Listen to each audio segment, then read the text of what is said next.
Hello guys, welcome back to my how-to channel. In today's video, I'm going to show you how to fix there was a problem with NVIDIA app on Windows 11.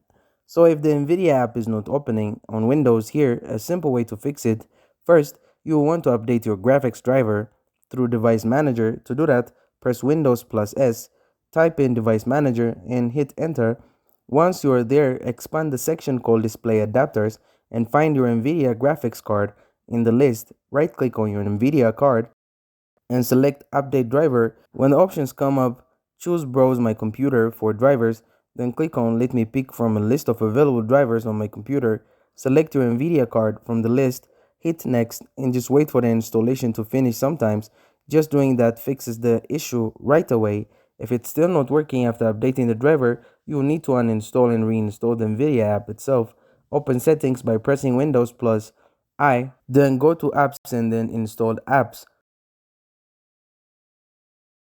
Search for anything labeled NVIDIA, and when you see the NVIDIA app, click the three dots next to it and hit uninstall.